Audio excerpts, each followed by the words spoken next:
Well, good evening. I'm Rick Dancer, and welcome to Get Real with Rick Dancer. Tonight, we're going to get real. And one of my favorite topics, redistricting Oregon. When I ran for Secretary of State, this was like a huge deal. And I learned really quickly as I was running that the state had been gerrymandered for decades. And the worst part was the public had no idea. They know what gerrymandering means, but they had no idea that this was happening to them. And then they wonder why only one party is represented throughout the state. And so this is part of the problem, and it was supposed to be taken care of this time, but something bad happened the other day. So we're going to talk about that in a second. But first, I'm going to bring on our sponsor, Derek Roser with Derek Roser Realty. And it's good to have you here, buddy. Hey, thanks, Rick. It's good to be here again. So you live up the McKinsey. You're one of our sponsors, and the dude is also my realtor right now and trying to sell my house. Yeah, let's get it sold, Rick. Let's get that thing sold. I'm seeing all these houses you got on there. It's like, and then I'm going, wait, look at that one. Oh my God, that's up the street. That's a nice house. So You've been doing this for a long time, haven't you? I've been doing this for a whopping 4 years. So yeah, I mean, not as long as people might think, but I've been at contracting for about 25. So see, that's what I appreciated about, and why ultimately, because you're my friend too, but that's why we hired you. You hire people you trust, but also because when you were looking at my house, you knew to put straps on. You saved me a lot of time. Put straps on your water heaters. Here's some things you want to fix up. You want to do this. Maybe put a little bark dust out here. And it was really helpful. And from a contractor standpoint, you knew exactly what I needed to do to make sure when people walk in there, it looks really great. Yeah, just try and help out as best I can with all that knowledge that I've got stuck in the back of my head, Rick. So yeah. Absolutely. So you look a lot more relaxed as a sponsor than I am. You're sitting there having a drink on your front porch with your friend from Idaho, and you're just kind of hanging out. I am. And I'm in here working, slaving over a hot computer. Slaving away, bringing all this important stuff to our attention. So. Well, we couldn't do it without people like you. So I really thank you for your sponsorship. And you guys, if you are looking for a realtor, or if you have property you're ready to sell, the inventory is not super high anywhere in Oregon. And that's a whole nother story about how Oregon has done some really dumb things. But anyway, that's a different day, a different story. But if you have a house and you do want to sell it, I highly recommend Derek to do that. Don't go away. I'm going to bring you back before our part 2 conversation. Okay. Love it, Rick. Thanks. Okay. So you guys, here's what we're going to do. Oh, I got to remember how to do this here. There's Derek. Okay. So here's what we're going to do. We've got 2 topics tonight. The redistricting debacle, as I like to call it. It's my show. I can call it kind of what I want. And then we have this little public meetings thing in Lane County that's causing a little bit of problem. It has to do with the vaccine mandate. And Jay Bosovich is going to be here to talk about that. I heard him on the radio this morning, instantly got on the phone. He was on KPNW, always, of course. And I tossed a note. I'm in the gym between sweating and doing something else, and I do this, and Jay wrote me back and said, yeah, I can come on. So we're going to have him on second, but I'm going to first bring Representative Daniel Bonham, excuse me. And Daniel, thanks for being here. So how are you involved with this redistricting? Are you on this committee? So I've been on the committee, since January, and then continued on during the interim, and have been involved in the conversation/negotiations behind the scenes. So what was promised by the House Speaker? I think ultimately, we had really frustrated the Speaker during session by slowing down the process. Reading of bills had really pushed us up against some timelines. And so in exchange for waiving our constitutional right to have bills read on their 3rd and final reading, which really does slow things down, and to expedite the process during our regular session, we were granted a 3rd equal seat on the redistricting committee. So it was a 3-3 committee, which meant Republicans in the House had an equal say in this process, in theory. So you gave something, and they were supposed to give something. Then you guys came up with lines, and I already talked to some folks about this a few weeks ago. There was 2 different plans, but the one that the Democrats are supporting was, I mean, even media sources that are very liberal were saying this is gerrymandering. I mean, this is, and I could even show people, hold on, let's do this. Here's a little map. Oh, I got to put it down lower to get it. So I still have it down there. Yeah. Oh, I do. Hold on. Okay. I can get rid of that. And then watch this. It's going to cover us up a little bit, but here, this is a map of Lane County. So if you guys look in the middle, that's Eugene. That little circle in the center, that's the middle of the wagon wheel right there. So that's Eugene and Springfield here. And then these are the different districts, one of the plans that the Democrats had come up with. Now, do you notice it's really interesting when you look, because all these little places like Lowell and Camp Creek, where I live, and Cottage Grove and Crestwell, they're all connected to big, more liberal politics in the Eugene area. So what that does is it makes it so a lot of these people out in the outlying areas, they're supposed to be like, what is it? How's that word, Daniel? That a community of common interest is what they're supposed to be. And so like my district, I'm in the district that is Crestwell, Cottage Grove, Camp Creek, Lowell, and then we are also in with South Eugene and University of Oregon. So that's not a community of interest. That doesn't mean we're not friends and we're not neighbors and we don't all get along and anything like that. It means that it's not really a community of interest. So that's done, and I can say this finally because I'm not a reporter anymore, that's done to water it down so that only one party is represented. And that's why we have a supermajority in Oregon right now. And that's one of the things, I think this is one of the single biggest issues to straighten out politics in Oregon. Don't you, Daniel? Well, I don't want to go away from your map, though. I mean, that story gets worse, like the story as it evolves. So we went in and we made the argument that you just made, that to reach out and grab those rural populations, to grab Oak Ridge and throw it in with, the U of O population didn't really make sense. And so we asked to connect that South Eugene, University of Oregon campus. We heard from hundreds of people testifying, both written and before the committee, that said that's one community down there you can't. Amazon Park, I didn't even know Amazon Park. I'm not from Eugene, but we heard it over and over and over that whole area around there is one community. And so adjustments were made. But it was pointed out to me yesterday, I got an email from a sitting state representative, and it showed on a map where 3 people live. This representative, another representative, and a state senator, and they all live within 3 blocks of each other. 2 of those people were drawn into the area that is now proposed House District 8 and reaching up into one precinct and grabbing this other gentleman and forcing him into House District 7, which is that Crestwell, Lowell, Cottage Grove out to Oak Ridge area, pushing this sitting Democrat legislator into a highly conservative rural district for no other reason than to personally attack this gentleman. And so that story of gerrymandering and a partisan politics does reach across both aisles. When they have a sitting member of their own caucus that they don't like, they do things like that to draw them out of a district that they're competitive in. It was absolutely atrocious. Like the blatant disregard for the rules and the procedure and the law, and drawing that gentleman out of his community of common interest and forcing him into a district where he can't win, to be blunt, is just appalling, beyond appalling. And so then when you get up into Portland, it's the same kind of thing. You have Multnomah County, Clackamas County, and then there's like 18 or something wheels that go out into the rural areas, watering them down into that very highly Democratic area like that. And even a district like in Hood River, where you had a sitting Democrat that only won by 84 votes. And so they took that map and they said, what can we do to strengthen our position here in Hood River? And so they said, well, Sandy, Oregon is a conservative block of voters. Let's get rid of that and let's reach east into Mosier and the Dalles, where there are more liberal and somewhat split voters, and we can secure that seat and make it a more Democrat stronghold. And unfortunately, there's a victim there too. I live in the Dalles, and so I have gone from what is a more conservative, I would guess, around a +8 Republican registered district to now a probably -8, -10 district where Democrats have a significant advantage. So they change districts like that as well. And again, I got to be honest with you, Rick, it's hard not to take that personal, right, when you're on the end of their schemes. And so you look at what the speaker did, made this deal with us, said, we're going to make it 3-3, you'll have an equal say. And as soon as we went to behind the scenes negotiations, I walked into that room and I said, here are our ideas. And they just outright disregarded them and said, you know what, Bonham, you need to lower your expectations.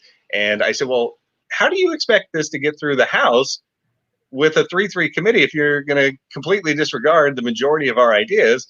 And it became abundantly clear to me early that they were either going to swap one of us out and switch to a person who could commit a yes vote, or they were going to change the makeup of the committee. And so they did that with the legislative maps. They made it 4-4 with a member that wanted to support getting that map to the floor. And then on the congressional side, they literally changed it to a 2-1 committee. A guest of yours that's been on quite often, a friend of mine, Representative Shelley Bossart Davis, was co-chair of the committee. She lost her chairmanship of the committee. They stripped her of that title. Representative Andrea Salinas became the only chair of the committee. And I mean, beyond just the well, it's cheating nature of it. I mean, that is just rude. Like, well, it's just rude. Like it's cheating. I mean, this is, Andrew just wrote on here that the representative had fought the Democrat plan. Yeah. So because he fought the plan, I'm guessing because he probably thought it was unfair, they drew his home intervention. So that's how they treat each other. So how do they get away with this? Because it's so unfair. You know, I don't care if what I think Oregonians should need to understand is that this is cheating. This is just blatant cheating, and they don't care. And it's not backing the deck. All over. Yeah. And somebody came on my page the other day when I did this, and they said, "Oh, but Rick, both parties do it." Well, just do a little history lesson. This has been what's been going on for more than 30 years. That's for damn sure. Both parties certainly don't do it here in Oregon. Only one party here in Oregon does it. So what do you do now? So because I understand you guys are kind of fighting it or putting up a stink, and tell me what's going on with that. So we're at a little bit of a pause right now. We don't have session again planned until Saturday. And right now there are discussions happening, trying to figure out if there could be a path forward. The one that we haven't talked about yet, because we got focused on that Eugene area and you got me going on the legislative map, but the congressional maps are ridiculous. They're 5-1. Everybody, even before maps came out, anybody that's been paying attention to redistricting came out before maps came out and in the media said, the only way you get to 5-1 is with absolute Democrat gerrymandering. Like that's the only way you get there. And so I see what Andrew's writing right there, and that is something that's come up with my folks. Is they've said, you know, we've been questioning the election integrity, and now we're watching this process unfold, and literally Democrats just game the system. Like, where can I go to actually have a voice? Where can I go in the United States where my voice matters, where my vote counts? I thought it was interesting that your sponsor had a friend from Idaho that came here. That was wonderful. Nice to have some friends come this way and not just Oregonians fleeing to Idaho. Well, he's just visiting. He's not going to. I understand, but hopefully, Rick, we can entice him to stay. We need some more reasonable minds here in Oregon to help restore some balance.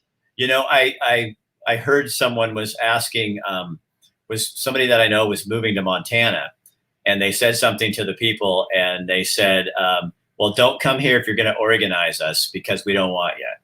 So we're now the Californication people that we don't Californicate Oregon. Now it's Oregonians who have a bad reputation for organizing other states, and that's terrible because that's not what Oregon is about. So what can people do to fight this?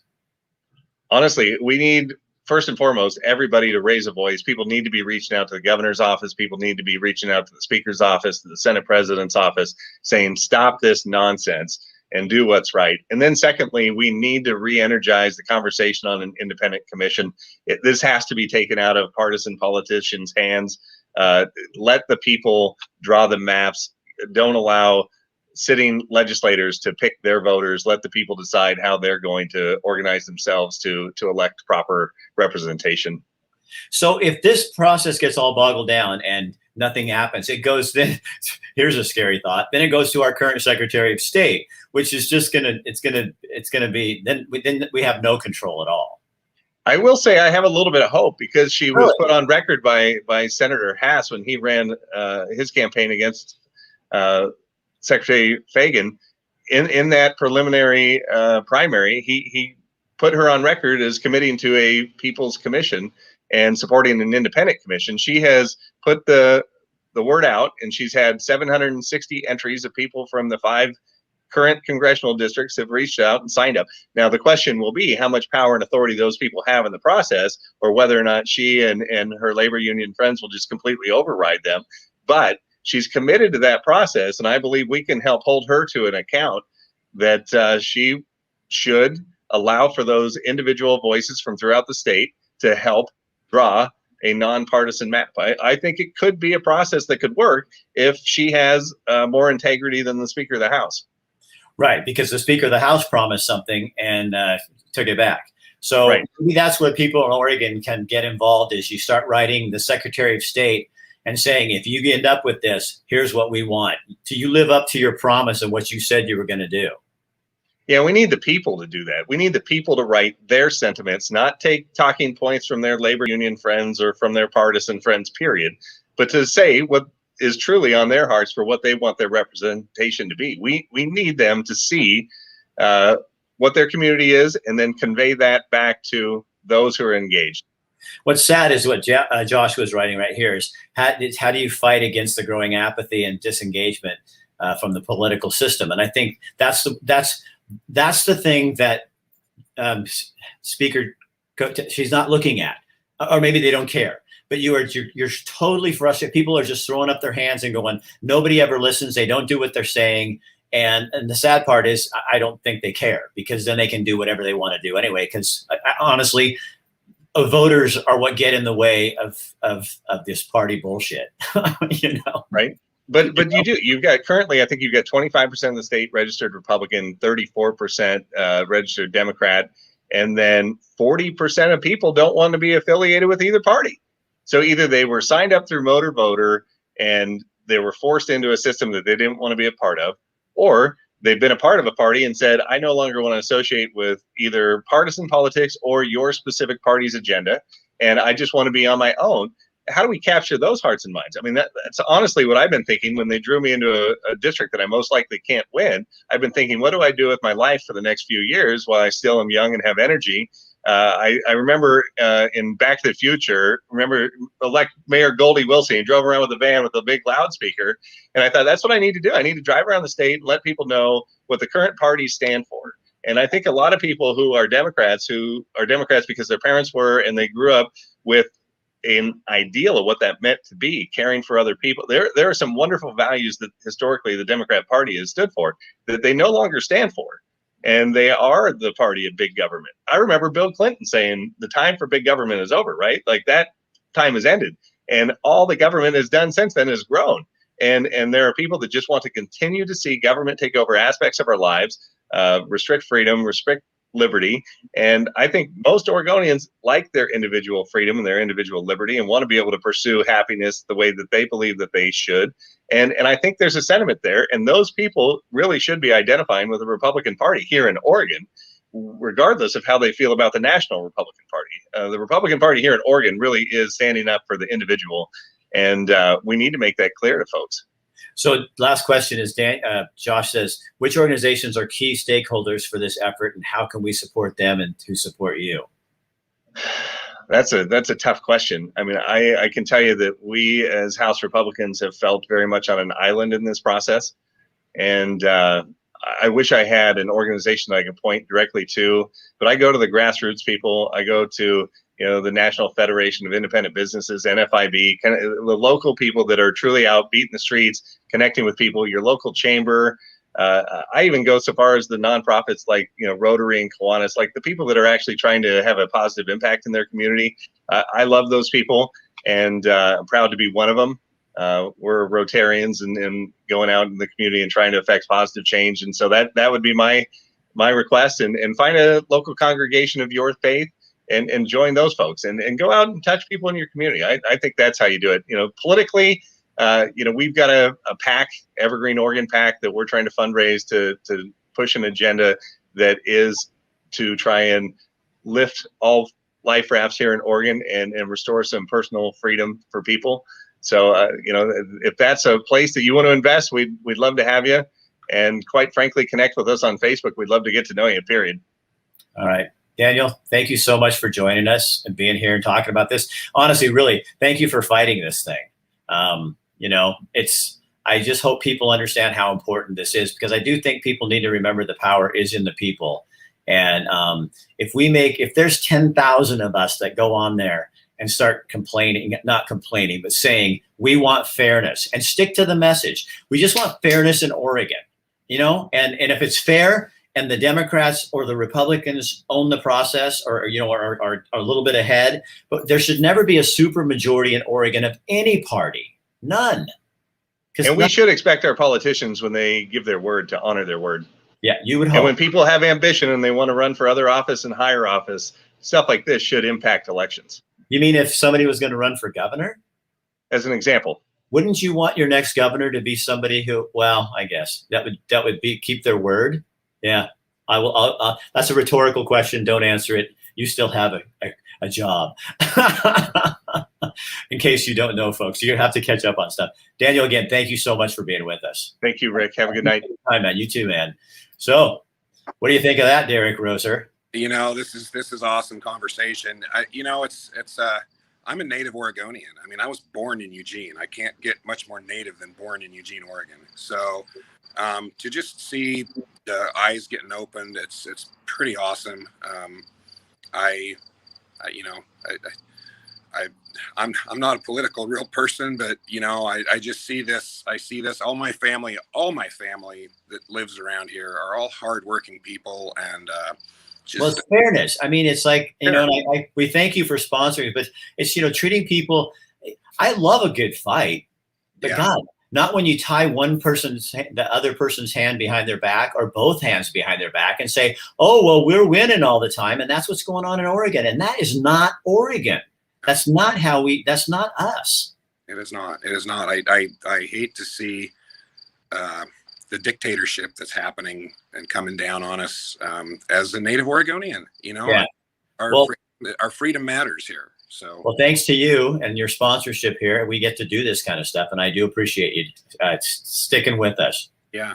Absolutely. All right, I am gonna let you go. Have fun, and I like that your friend is not going to be moving to Oregon, I'm sure.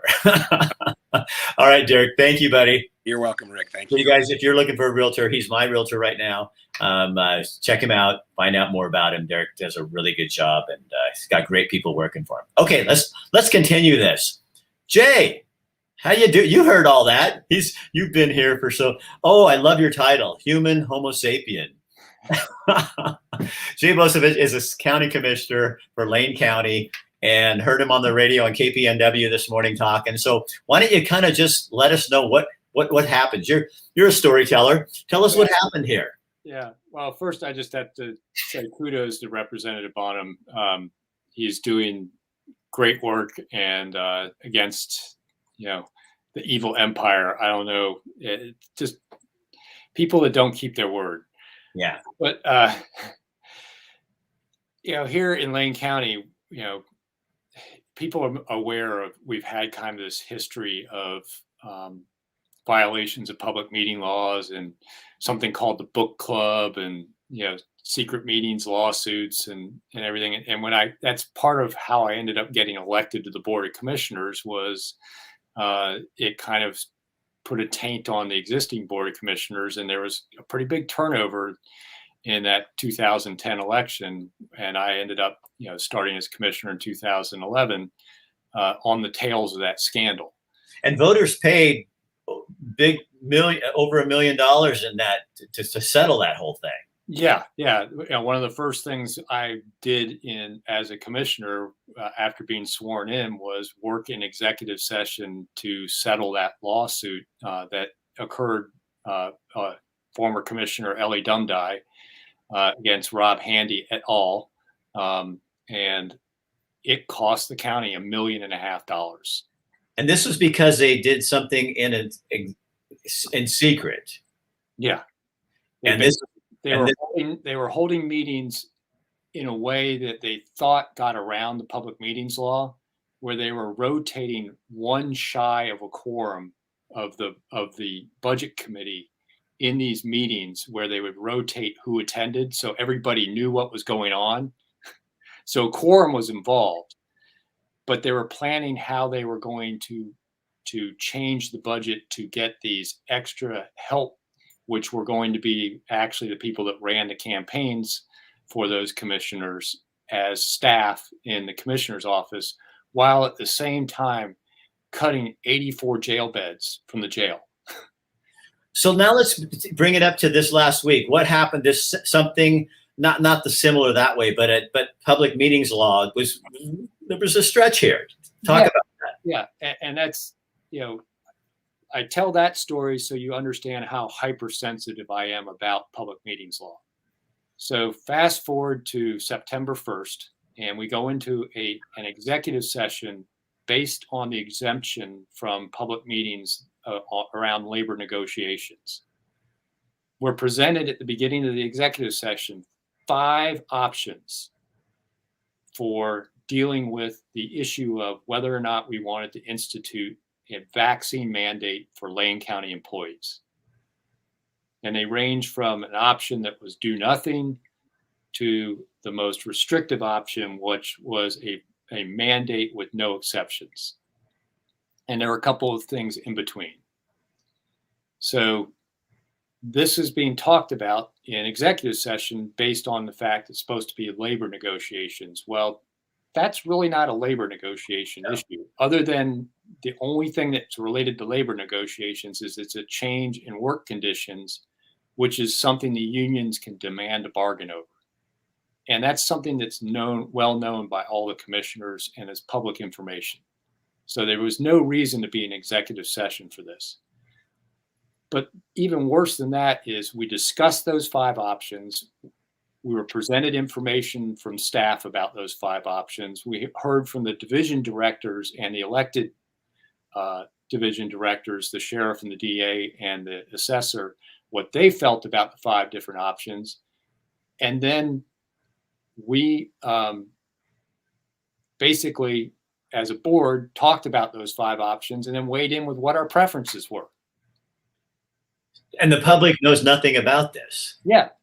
And lo and behold, one option rose to the top and had support of 4 out of the 5 board members and moved forward to the next executive session where we were presented draft policy to implement that option. So this is another meeting, a later meeting. A week and a day later, we held another executive session under the same exemption to discuss that particular one and walked out of that meeting, with 4 board members agreeing that the policy looked good and we were going to move ahead with that option.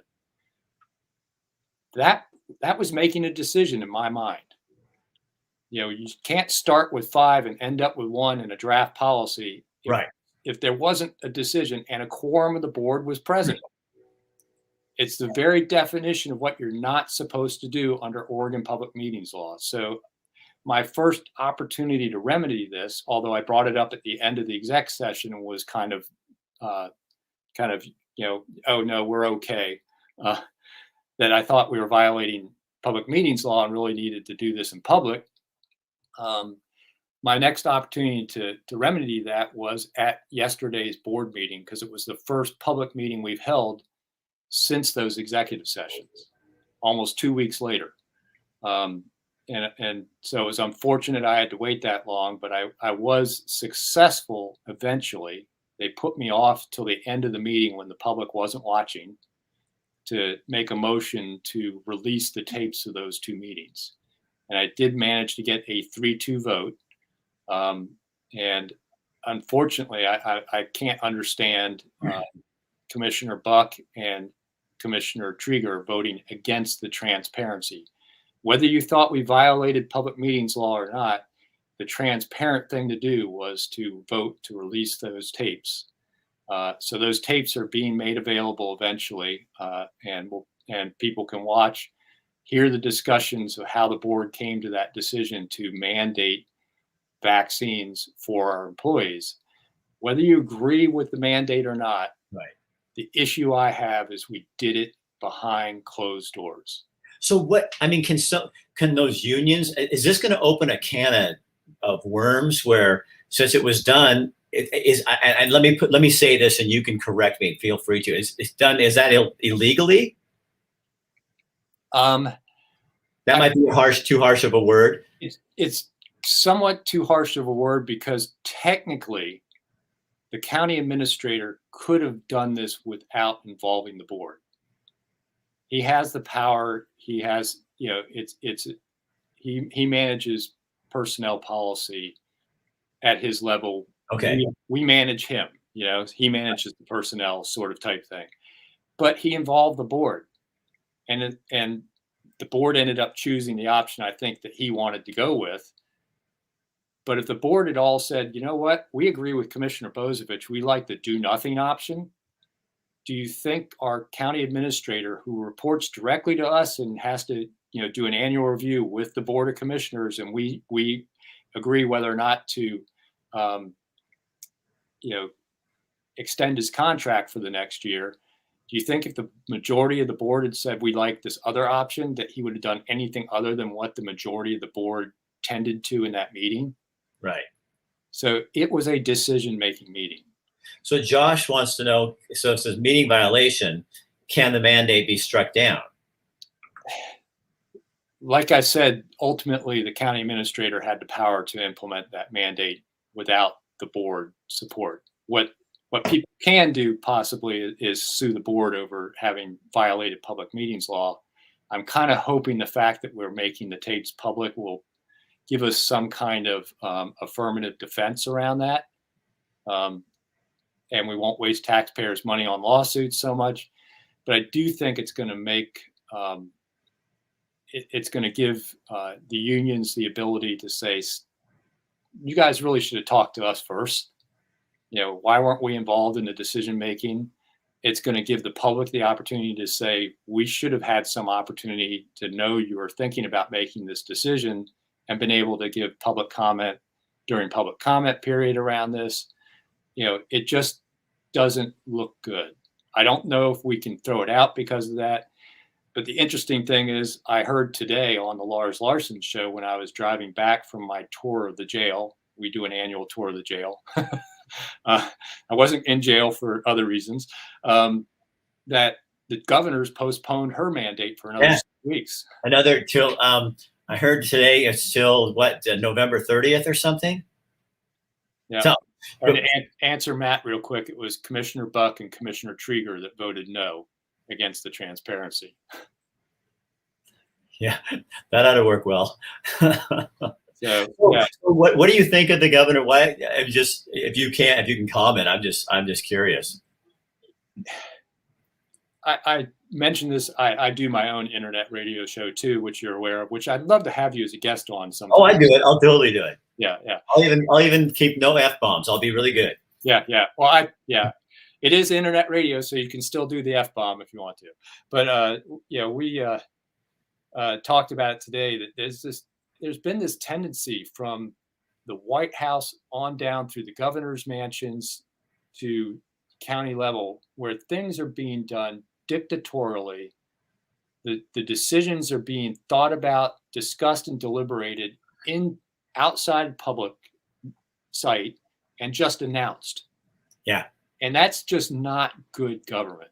No. Whether it's the president, calling a press conference to announce that he's going to do this mandate on private business, yet he hasn't written any of the rules around it, so no one knows what the heck's coming. He really confused everybody. Well, not that he's not confused. Well, now the media is getting really frustrated with him because he's not answering their questions. Yeah. Or the governor that has given herself emergency powers keeps extending those emergency powers without the approval of the legislature, and then announces her own mandates, and then realizes, oops, maybe I shouldn't have done that because I'm starting to understand. I think the reason she's doing the 6-week delay is they're going to lose a lot of critical employees out of state government, out of local governments, if those mandates are implemented. And one of the things people will hear on the tape now it's been released is a discussion from each one of our division directors about the fact that the vaccination rate of Lane County employees is really high. We're close to 80%, but it's disproportionate. And there's places like our law enforcement and our public works line staff out in the field that are very low vaccination rates and probably resistance to getting vaccine. What are two places that are really easy to get a job right now? construction industry, maybe, and maybe law enforcement, you know, across the country. They're starving for law officers. Well, What are two places that if we lose employees affect public health? Oh, yeah. What happens if we have to close the landfill because we can't run the landfill? Right. Yeah. Well, well, and it's obvious. I thought when I heard that today about the governor too, I thought, once again, you don't think things through. And when people, that happens, not just her, but it happens so often, not thinking, critically thinking, what does that mean when we have a crisis in our hospitals? So you're telling people with one word, our hospitals are filling up. We got to do this, but we're going to lay off 20% of the staff because they won't do what we're telling them to do and get the vaccine. So then does the public then say, well, maybe it's not that important if you're willing to give away 20% of your people over, you know, to pull this kind of stuff. They don't think through that. That's how that comes across to the public. If you came out and said, you know, I got a note here, Oregon Forestry Department from Alan Thayer. Oregon Forestry Department is really concerned that they're going to lose firefighters. Yep. Because they're requiring them to get vaccinated, and a huge percentage of the firefighters don't want to get. So what happens if we have no firefighters and we're still in fire season? I mean, this is thinking through things like beyond what I want and what I think should happen. It's thinking through what's going to happen in the future. Yeah, it's one of the reasons why government should do things openly and in public, because then you get the public input that sometimes might bring to light that unintended consequence you haven't thought about making that decision.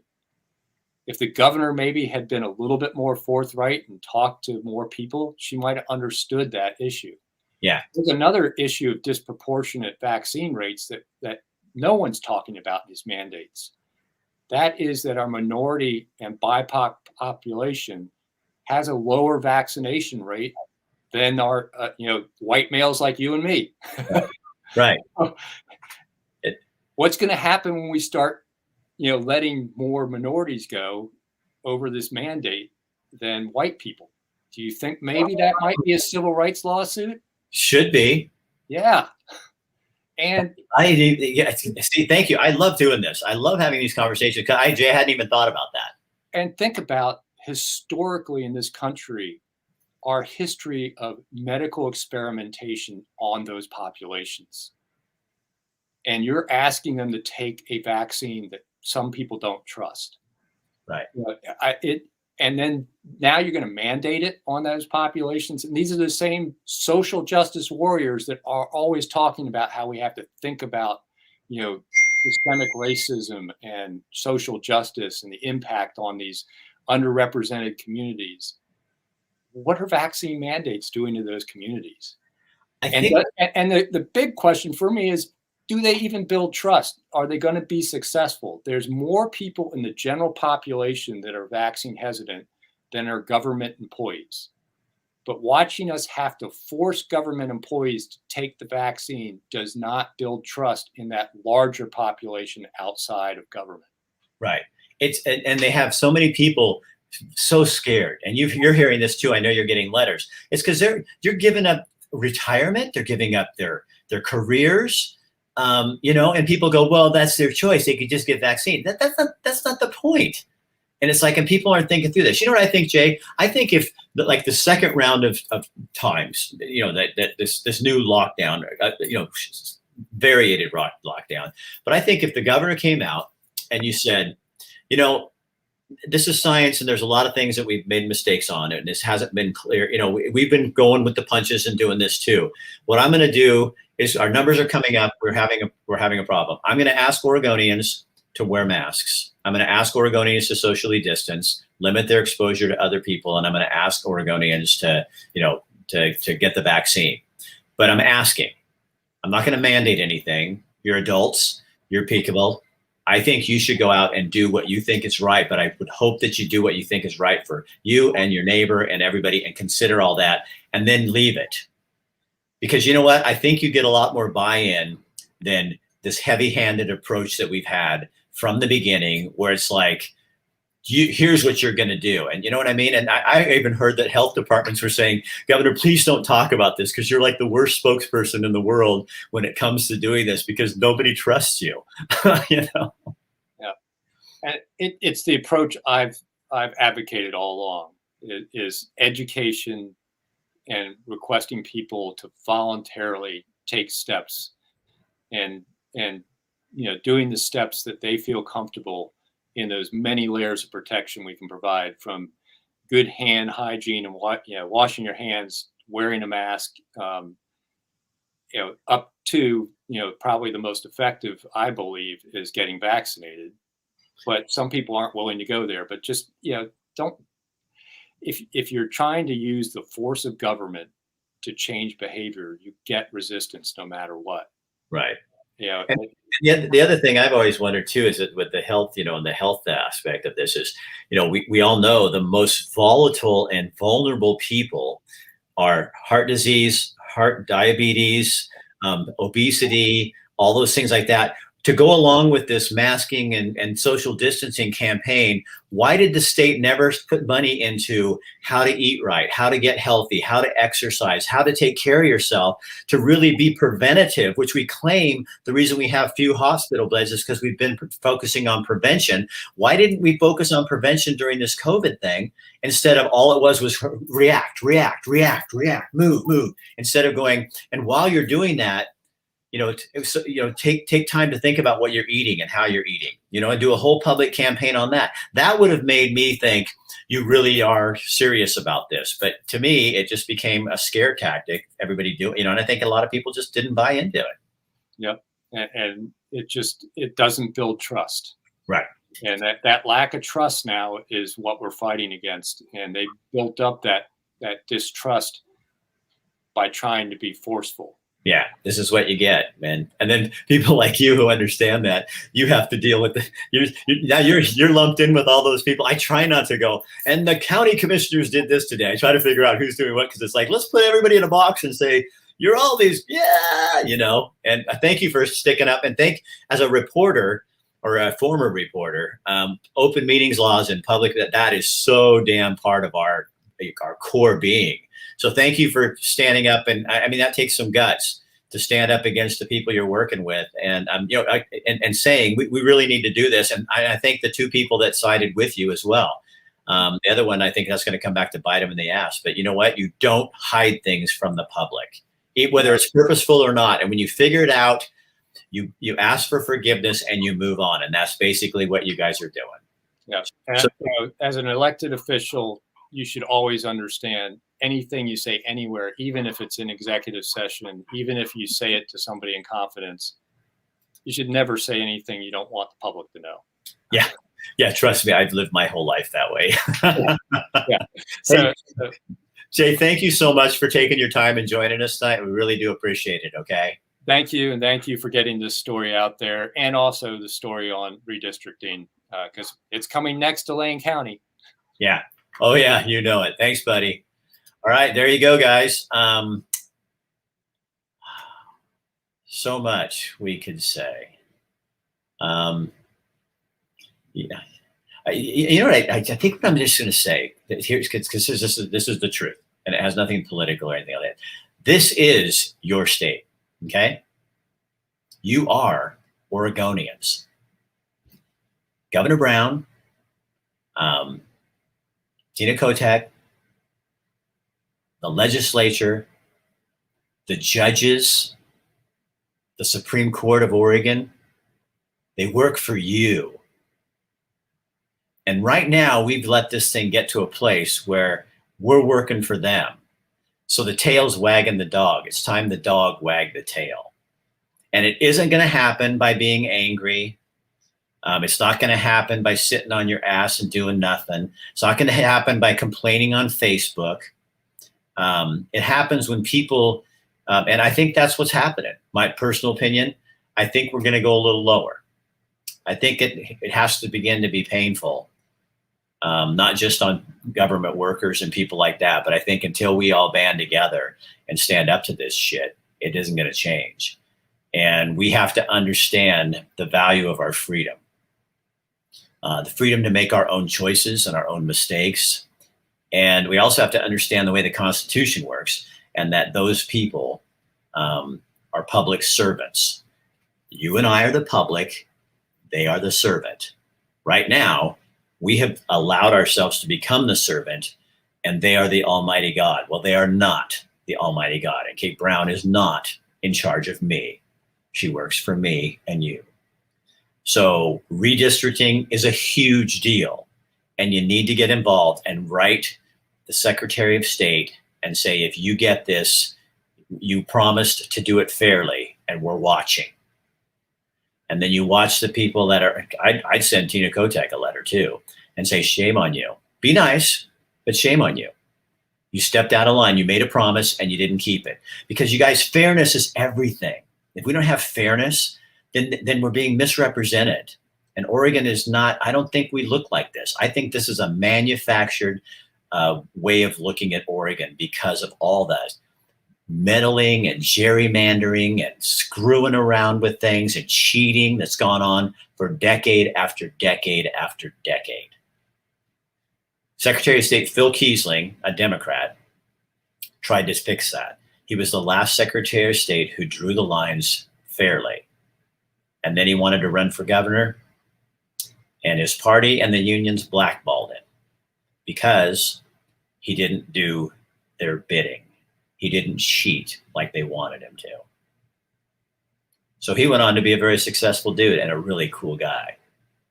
But we could have had a really great governor, but well, that's how things work sometimes.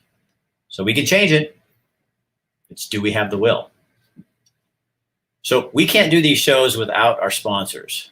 And when you show a little love to my sponsors, then we continue this relationship. So if you really are truly looking for a realtor, go to Derek. He's doing lots of great stuff for me in my house. Cassie is a little Spitfire, is awesome. She's working with him, but you can just get a hold of him if you're looking to sell or looking to buy and you're really interested, because these are people that care about our community. They don't have to agree with my position. My wife doesn't agree with me all the time, but they agree that we should be talking and Oregonians should be taking their power back. All right, tomorrow night, if you like tonight, tomorrow night, you're going to love too. There's a new podcast in town called Truthzilla. And these people are wild, and they have a lot of opinions on mandates and vaccines and government. And I'm not sure what we're going to put on, but we'll see. It could be a big risk, but hey, that's what we do, right? Because they have a voice and they have an audience, and I just want to introduce them to you. So tomorrow night we're going to have that. And then Friday we're out in Veneta at the Emporium. Local crafters and stuff. Annie's going to have us out there at 5:15, and we're going to show you what's up this weekend, a place you can go to get gifts and things like that. Shop early for Christmas if you want to. It's stuff you'll never find anywhere else. It's really cool stuff. All right. Like Derek, having a drink on his porch, I'm going to go home and have a beer because that was a good night. There is nothing I love better than giving you guys information that you can go out and do something with. It makes me come alive because I know the power of people when they understand the power they have. And you've got so much. Don't start talking bad and saying about yourself, oh, look, they do this and they're going to listen to what they want. No, they're going to listen to us because we're